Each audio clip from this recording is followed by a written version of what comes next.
Munduko Osasun Erakundearen arabera, osasuna ez da bakarrik gaixotasun eza. Osasuna erabateko ongizate fisiko, psikiko eta soziala da. Askotan herritarrok laguntza behar izaten dugu ongizate hori berreskuratzeko, eta laguntza hori osasun sistemak eskaintzen digu. Nafarroan osasun bidea sortu zen herritarron ongizatea bermatzeko. Sendabidean garrantzi handia du profesionalen eta gaixoaren arteko harremanak. Osasun bideak harrera egoki eta goxoa eskaini behar dio gaixoari. Sendatze prozesu horretan oso kontuan hartzekoa delako. Konfiantza da hitz gakoa.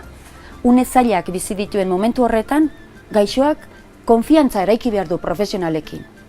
Hizkuntza dugu komunikaziorako. Ez dago dudarik hizkuntzak zeregin garrantzitsua jokatzen duela. Hizkuntza dugu komunikaziorako eta hoberen erabiltzen edo menperatzen dugun hizkuntzan hartatuak izatea, ezinbestekoa izanen da konfiantza hori eraikitzeko. Baina zertan da euskararen egoera osasun bidean? Zer sentitzen du gaixo euskaldunak? Sendatzera eramanen duen sistema horren aurrean. Nola jokatzen dute profesionalek? Eta arduradun politikoek? Unibertsitateak behar ditugun profesional euskaldunak eskaintzen dizkigu? Galdera hauek eta beste batzuk argitzen saiatuko gara. Hasteko, Irune Tubia bisitatuko dugu. Irune osasun bidean familia medikua da. Ea berak zer dioen.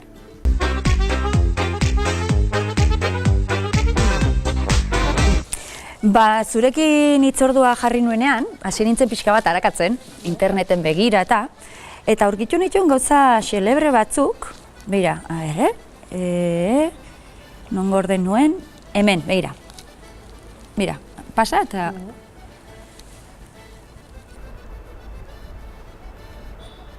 Hori de? Bai. Ze balorazio egiten duzu? Bueno, normala da, ez?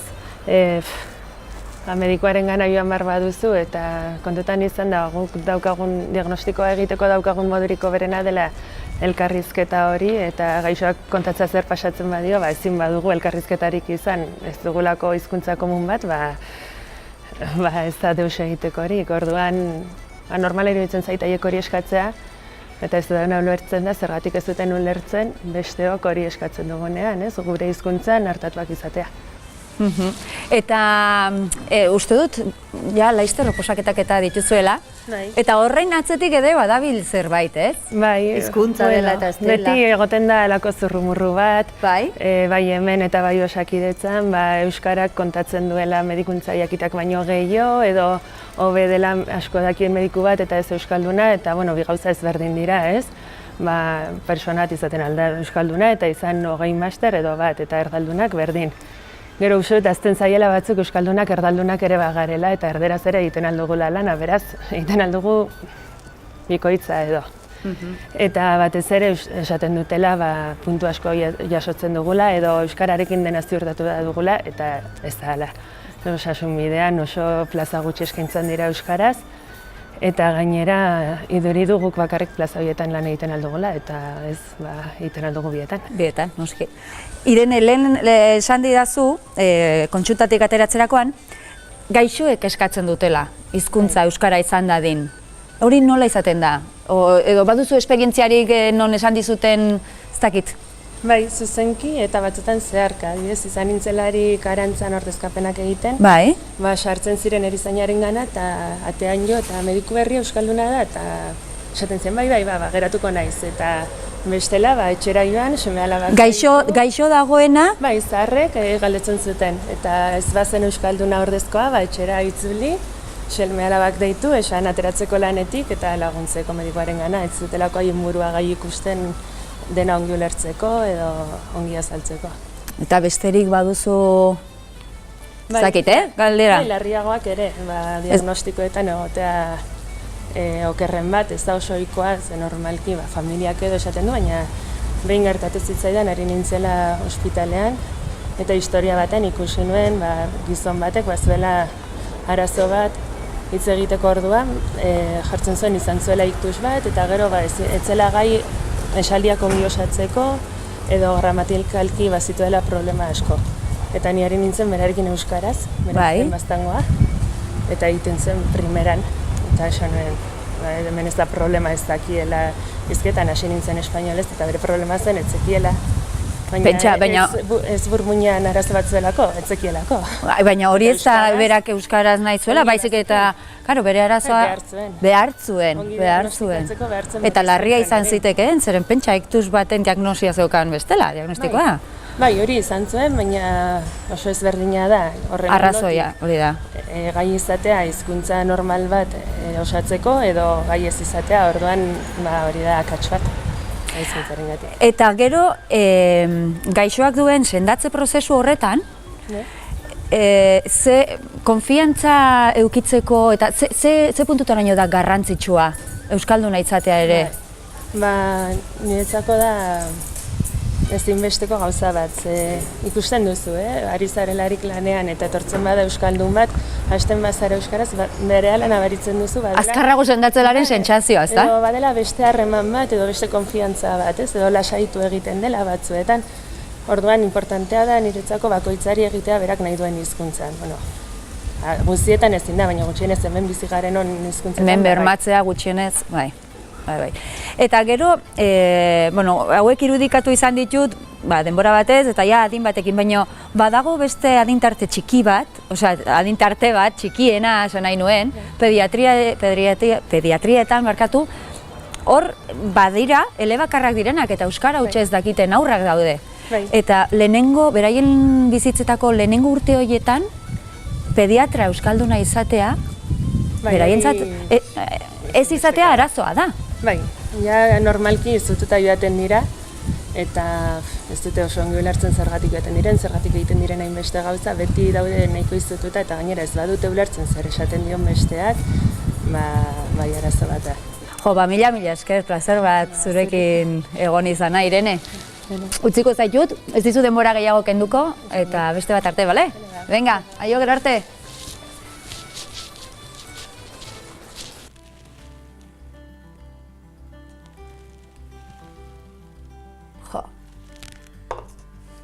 Bueltaka ditut Iruneren anekdotak.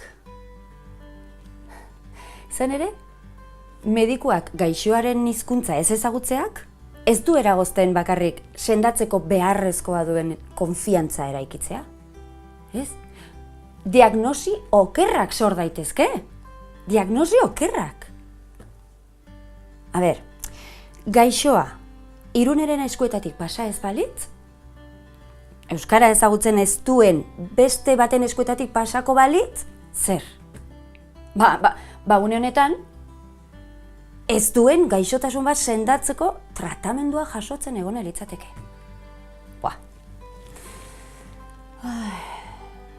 Eta aurren artean ere, euskal elebakar ugari ditugu.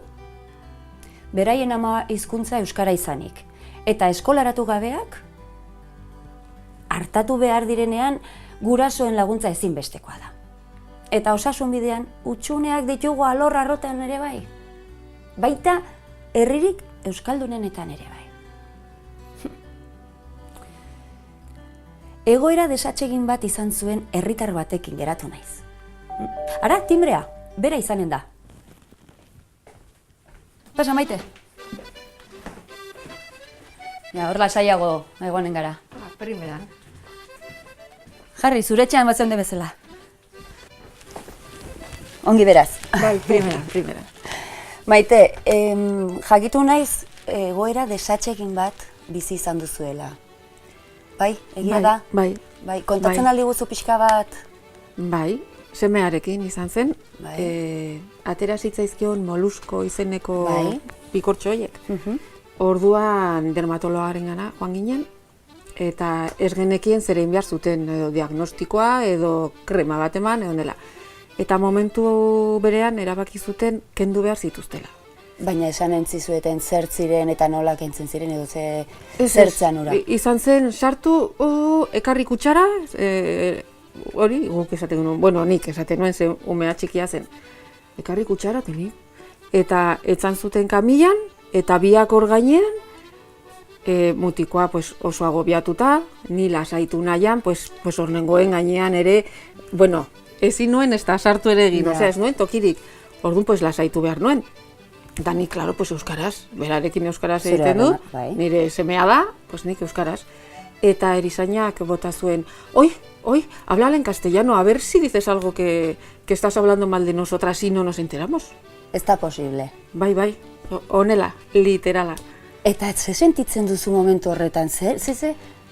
Pues momentu horretan egia esan, osea, pensatzeko denborarik ere ez nuen izan, nik nire semea lasaitu nahi nuen eta segitu nuen, osea, entzun izan ez banu bezala, pues honela segitu nuen. Baina, klaro, gero ateratzen zarenean, handik atera, sos. Okerrena ez da orduan semeak pasa zuen ura, okerrena da, zuk jasan zenuen ura, zure, ez? Bai, okerrena semea gaizki pasatzen ari zala, Bai.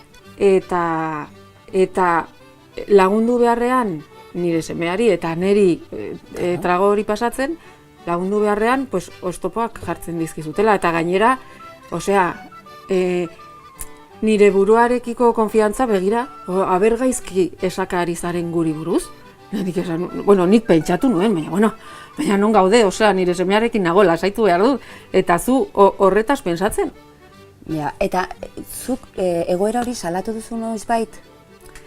Pues ez genuen ez ere, ez. Atera nintzen esne txarrez beteta, eta desahogatu nintzen gero pues, lagunekin eta familiarekin, eta...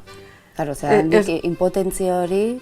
Bai, egia esan kontatzen duan bakoitzean esaten osea, esan behar da hori, dena den ateratzen zara hortik bero-bero, zure semearekin, eta oso kargatuta. Egoera gainditu egiten gaitu, momentu horretan. Bai, osea, ezintasun bat, baina, osea, lasaitu ere ezin dutein, baina momentu horretan esate dizut nik segituko nuke egiten hori. Bukatu ondoren, bai, egoera hori bukatu ondoren, pues begira. Baina, klaro, lasaitu behar duzu mea, Eta ja lasai dauenean, eta igual berarekin ere, esate duzu, orain bronka bat montatu behar dut, edo zer, ez daki, bronka. Ez duzu egoera edo momentua hortarako. Beste arazo batean sartzen zara, eta umearekin, pues igual ez nuke egingo. Igual umea kanpoan utzi, norbaitekin, edo, eta gero, igual joan, eta esan begira, gertatu da, mesedez, errespeto pixka bat. Errespeto pixka bat. Hori da. Eskubideak bermatu alizateko. Hori da. Jo, Maite, eskerrik asko, zure esperientzia gurekin partekatzeagatik. Ez da zer. Ez da dela berriro ere gertatu. Hori. Ez nirekin, ez beste inorekin. Hori da. Osongi? Bueno. Eskerrik asko, Maite. Ez da zer. Badakizu hurrengorako, non gauden? Osongi. Eskubi.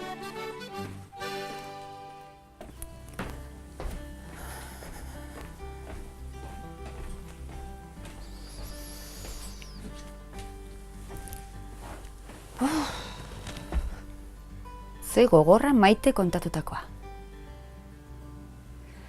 Euskaldunak askotan bizi ditu horrelako egoera gogorrak. Eta horre gainera, sekulako marka uzten du. Ez dut ulertzen. Administrazioaren aldetik etengabeko deiak euskara erabiltzeko. Eta gero, horrelako gertaerak gertatzen direnean, ez konpontzea? Uste dut ez dela unean uneko arazo bat. Orokorra dela iruditzen zait. Iruin herrian bertan, euskaldun gehien dagoen lekuan alegia, mediku euskalduna topatzea oso zaila da. Hori kontatu dit familia batek, Urko eta Gurtzanek osatzen duten familiak. Entzun.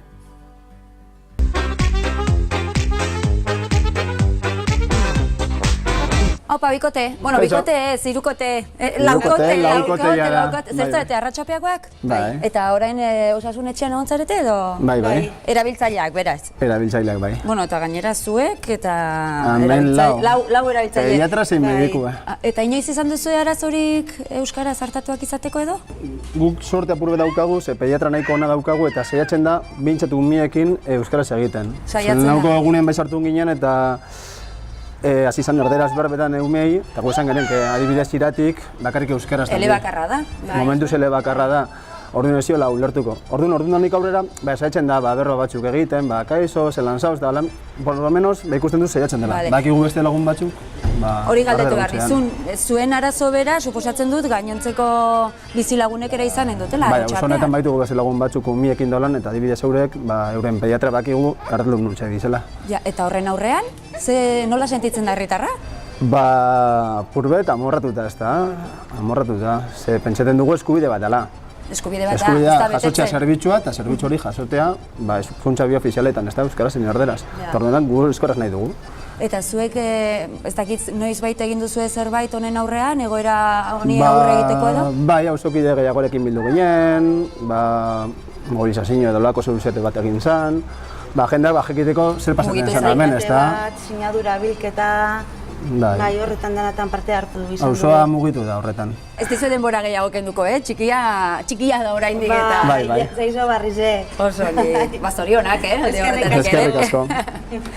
Gero arte, aio. Aio.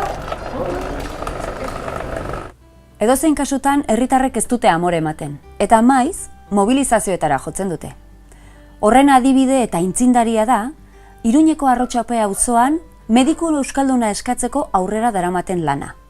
Nestor Esteban mobilizazio horietako partaide da, eta berak azalduko dizkigu arrazoiak eta orain arte zer egin duten.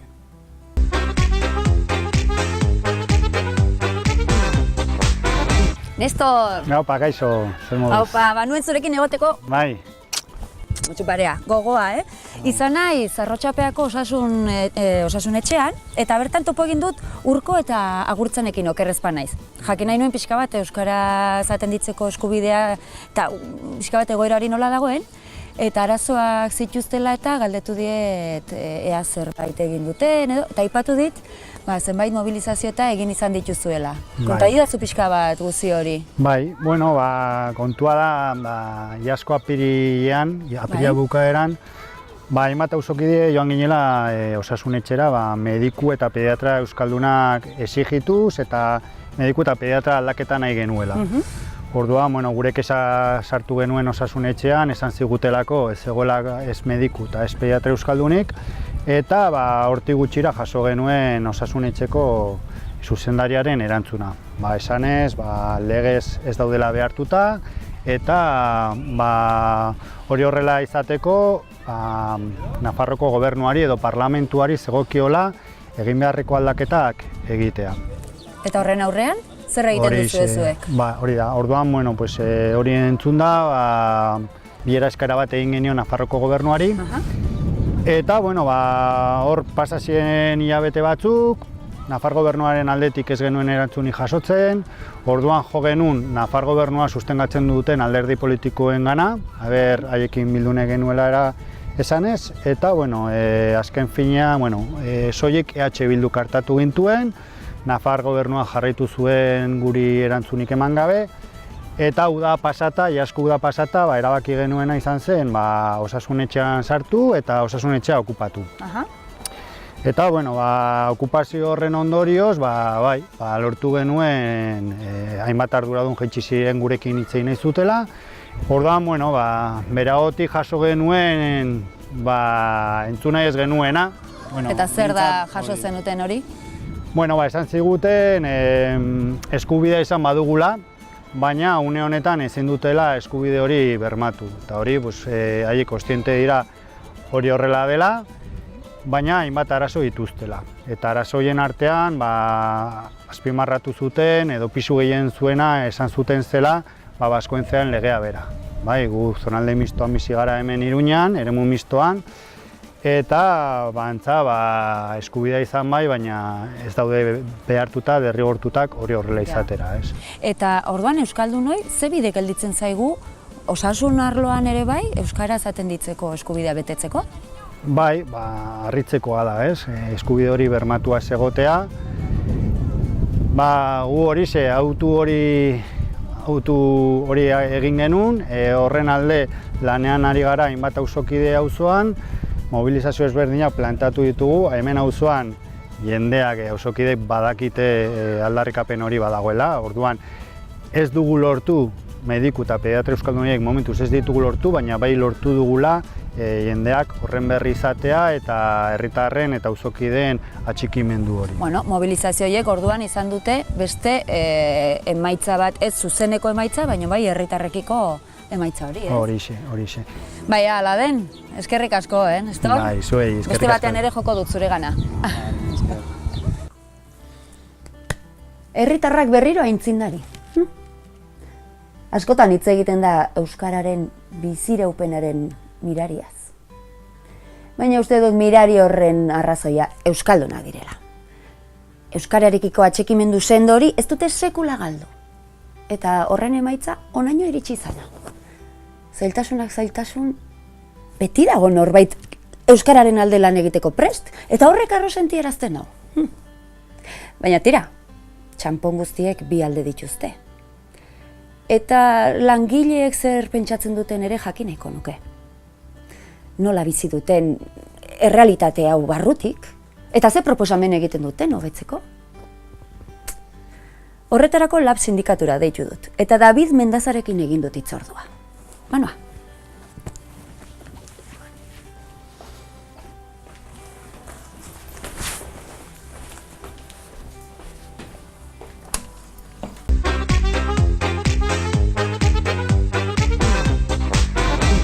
David zara? Bai. Anabel naiz, Bai. kaixo. Berdin. Zure bilanen baina... Bai, menzu zen negoen, bai.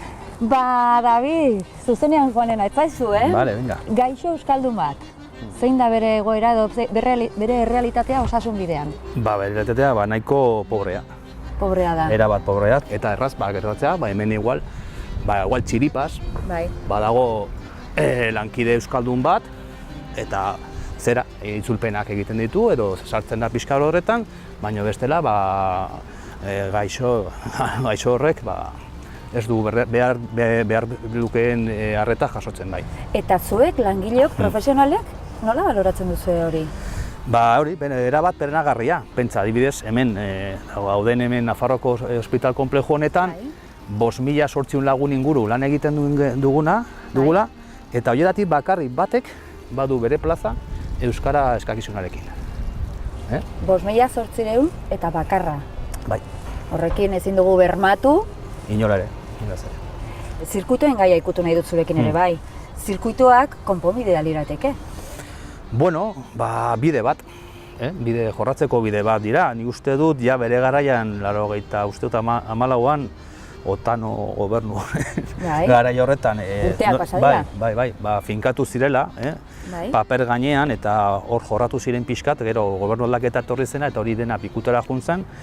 Eta, bueno, nik uste dut badela garaia hori behintzat, ez dakit, irtenbide bezala, baina igual, abia puntu bezala, hori bai, igual mai gainean jarri behar dela, eta horretan, azterketa behar dena azterketa egin, zenako beharrak diren, eta horren gainetik, gero, ez dakit, beti ere, ikuspuntu tekniko batetik, hori dena horrela eraman. Zuek langileon aldetik, eta ikusten duzue, geroa edo zer egin beharko litzateke, ze bide jorratu beharko genuke? Lehen aipatu duguna pixka bat, aldez aurretik, administrazio berriek honek, edo ez da berri den honek, hausnarketa eta azterketa sakon bat egin behar du, zein den benetazko egoera. Alde batetik, poblazioari begira, biztanlegoari begira, alde batetik, eta bestetik langileoei begira, edo hemen bertan lan egiten dugun begira. David, hasieran komentatu dizut gaixo euskaldun baten errealitatea zein den eta badirudi gaixoaren eskaria edo eskubidea betetzeneko gauzetan gabiltzela. Baina zu komentatzen zenuen, identifikazioaren kontua langileek sortutako ekimena izan dela, euskara ikastearena langileena, beraz, langilegoak ere badu nahia. Hemen behintzat sektore, ni uste dut ez da segurazki gehiengoa izango, baina nahiko zabalduta dagoen sektore batek eskatzen duela, bai nahi duela eta bultzatu nahi duela.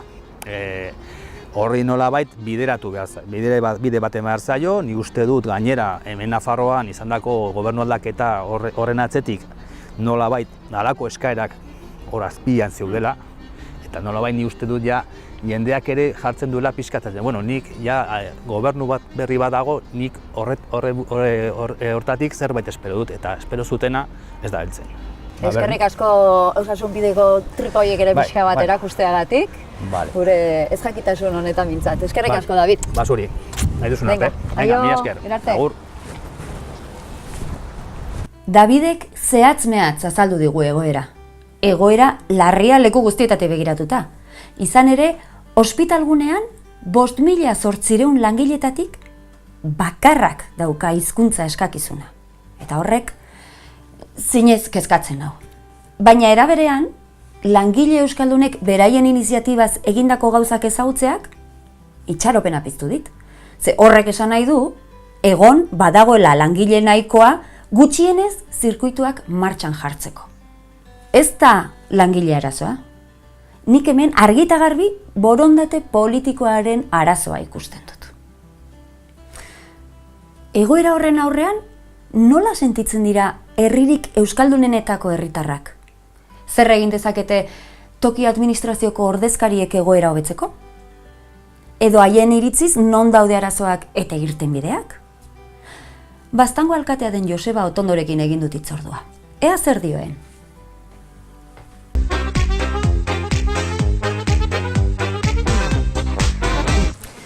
Joseba, osasunaren ikuspuntutik, baztango egoera zein da? Bai, jendea osasuntxoa dagoela. Baina zein da guk badugu, pediatra euskalduni badugu, mediku euskalduni badugu, zein da egoera? Haunitzetan falta zaizkigu, mediku, pediatra, espezialista euskaldunak, eta hori herritarrek egunerokoan nabaritzen dute. Normalki arloaren arabera, euskaraz dakitenak, edo ez dakitenak gehiago izaten dire, eta baztani buruz, baztani dagokionez, egoera nahiko negargarria dugu. Jakinta, baztan eremu euskaldunean dagoela, Nafarroako gobernuak 86an egin zuen euskararen legearen arabera, baina gainera Nafarroa baztan udalerri euskalduna dela eta udalerri euskaldunen mankomunitatean dagoela. Eta herritarrak entzun izan dut mobilizatu izan direla, mediku euskaldun horiek eskatzeko? Egin dira mobilizazioak? Bai, eta udala ere bai herritarrekin batean, eta herritarren arrenkurak, kexak bildu izan dira, horrelako kanpaina batzuk ere bai egin izan dira. Bai, eta gero horiek bideratu UEMaren bidez Nafarroako gobernurat, eta bai, ekimen desberdinak egin izan dira. Eta horien emaitzak? Momentuan, erain nuke, herritarrei buruz sentsibilizatu direla, beren burua ikusi dutela eragile aktibo bezala, eta ikusi dutela mugitza beharrezkoa dela, baina ondorio praktikoetan ez du emaitzarik izan. Eta eskumen hori izanen bazenute, zer egin zenukete? Garbi dago. Hasteko, unibertsitateetan euskarazko medikuntza lerroak behingoangatik jarri, ikasketa prozesu guzia euskaraz egin dadin, segurtatzeko eta mediku euskaldunak arlo guztietan eta espezialitate guztietan izanen ditugula. Ezitxo. Ezitxo medikuren gana joan barba dugu, kontuz, Garba albaiteroaren gana. Ordan, bermatu, unibertsitatetan eta hezkuntzan mediku euskaldunak izanen ditugula. Eta hori bermatuta aldi berean eta gaur den egunetik eta momentu honetatik gutxienez eremu euskaldunean eskakizunetan hizkuntza irizpideak sartu eta medikuei euskaraz jakitea eskatu legez, nik uste hori dekretu batzukin edo olako erabaki batzukin erraxe hartzaneko zuketela eta gero hori bete. Honen bagina beste ez dakit, Alemanira, suposatzen dut alemanez jakin beharko genukela, ez? Mediku izateaz gain. Komenigarria litzateke herritarrak hartatzekoetan eta zentzuzkoa da, nik uste burutsua eta ez dugu bertzen munduko dausik eskatzen tokiko jendei beren mintzoan hartatu ahal izatea. Oso ongi, ea betetzen ditugun horrelako eskakizun guzti horiek, edo norbaitek entzuten duen. Gure eskuminen ez dagoenez entzun dezatela. Hoixen da. Eskerrik asko, Joseba. Ez da zeren. Interneten begira eta begira ibili naiz, eta OEE erakundearekin egin dut topo. Osasungoa euskalduntzeko erakundea da OEE. Eta Lazaro Elizalderi deitu diot, bertako partaide baita. Urteak daramatza osasun bidean, eta bere iritzia interesgarria izanen dela iruditzen zait.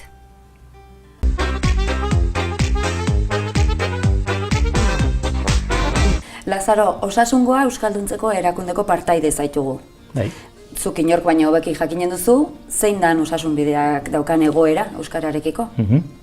Bueno, izan dugu aukera hori ongi jakiteko, eta bueno, pues, esan behar da orokorrean oso egoera larria duela euskara osasungintzan bai.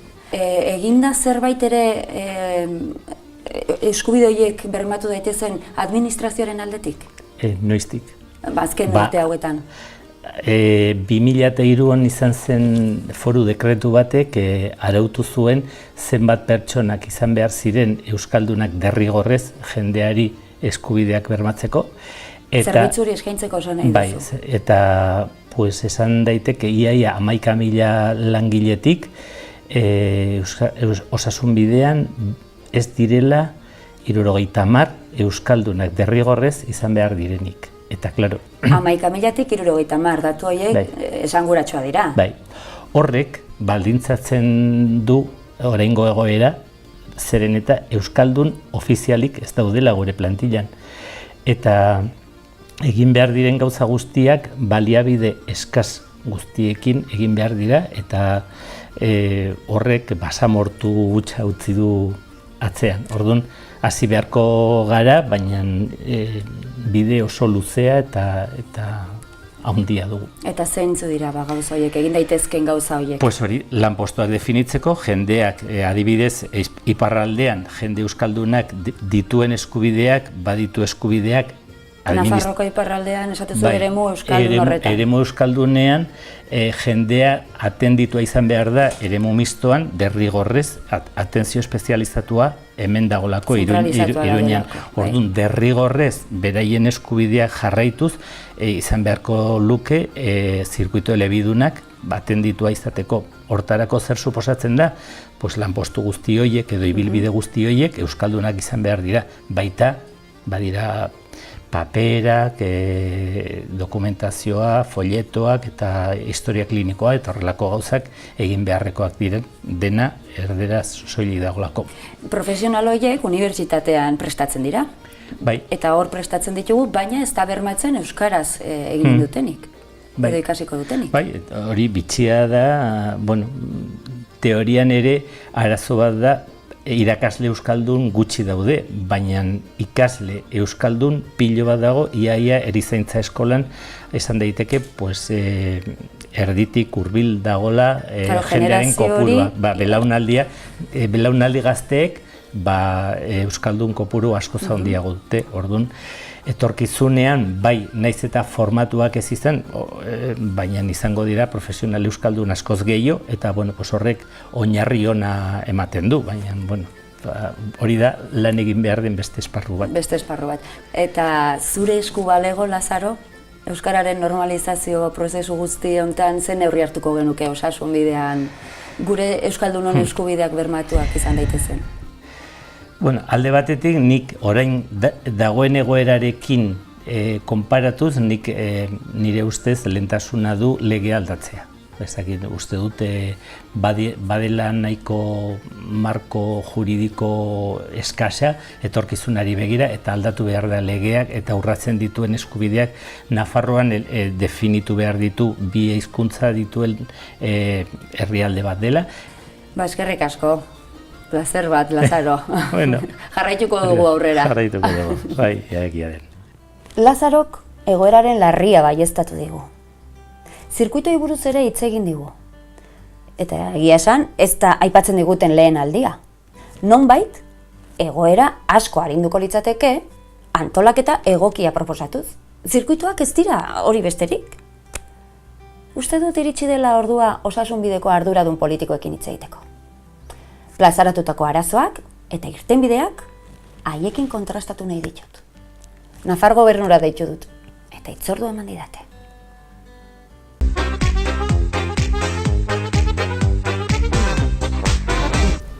Luis, cuéntame, ¿qué tenéis en mente para que la gente euskaldun pueda ser atendida en euskera también?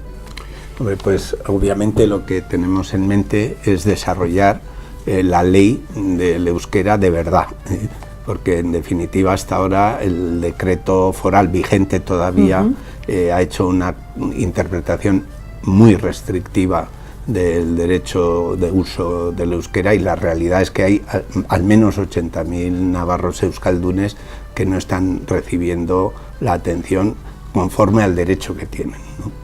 Y en ese sentido pues tenemos previsto que en cuanto se apruebe el nuevo decreto foral poner en marcha una serie de medidas, aunque ya hemos dado algunos pasos. ¿Y cuáles son esos pasos que ya habéis dado? Bueno, en primer lugar lo que hicimos fue una encuesta a los profesionales para reconocer cuál es la situación de cuántos profesionales conocen o estarían en condiciones de poder prestar la atención en euskera.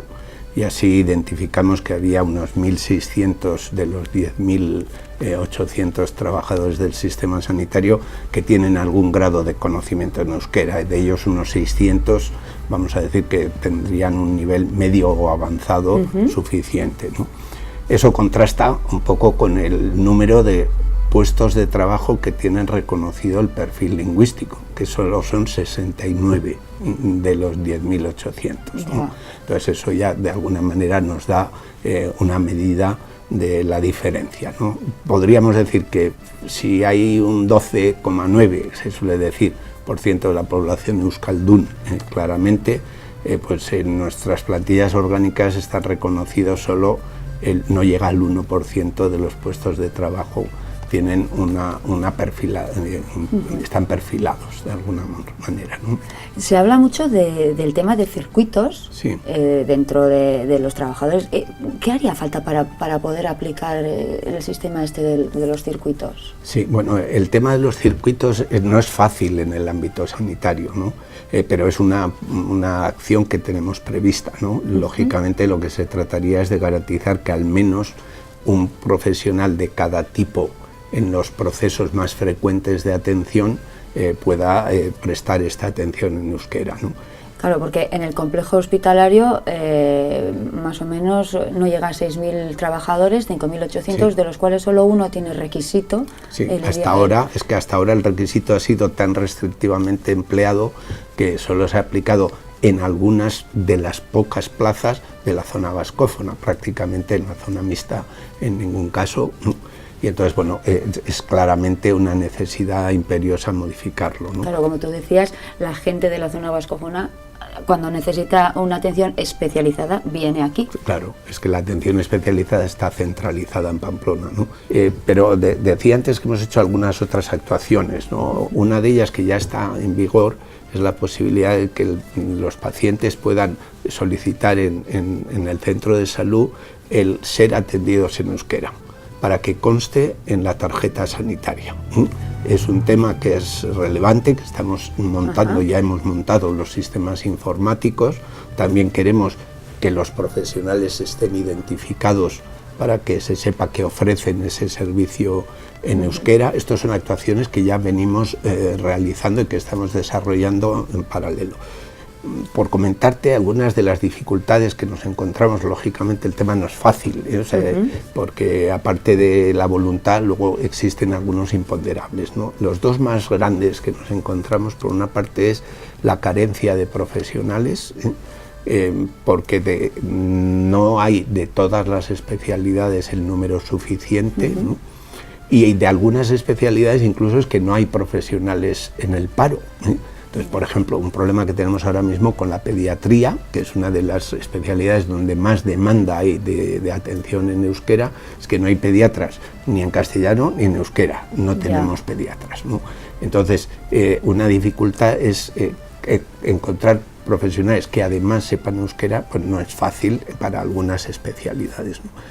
Y tenemos, por eso nos estamos planteando fórmulas como a lo mejor concentrar en el ámbito de Pamplona, estamos hablando en Pamplona, a lo mejor determinados servicios en algún centro de salud más vinculados para dar, porque si no, garantizar que en todos los centros de salud de Pamplona haya pediatras en euskera, pues es difícil de garantizar, ¿no? Entonces vamos a tener que hacer acciones creativas, ¿no?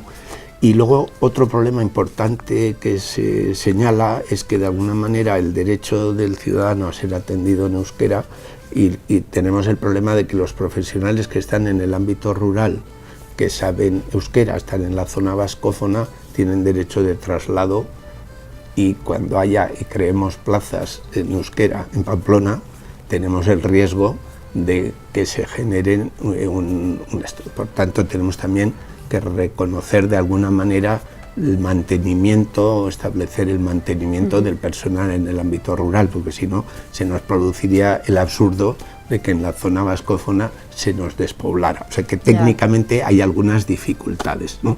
La comunicación en salud es un factor determinante de la confianza, es un factor determinante de la capacidad de transmitir información, de la capacidad de recibir las percepciones y las emociones y las sensaciones que los pacientes tienen, y eso es absolutamente necesario. De hecho, la relación médico-enfermo, decimos médico-enfermo, aunque hoy habría que decir sanitario-enfermo, ¿no? Porque la enfermería, por ejemplo, tiene un papel en la comunicación todavía mayor que el médico, ¿no? La relación médico-enfermo es un factor crítico en la calidad de la atención sanitaria. Y en la relación médico-enfermo todo el mundo reconoce que la comunicación es el factor principal, ¿no? Es muy importante señalar que un buen profesional tiene que ser obligatoriamente un buen comunicador. Pues Luis, muchas gracias. De nada. Es que ricasco.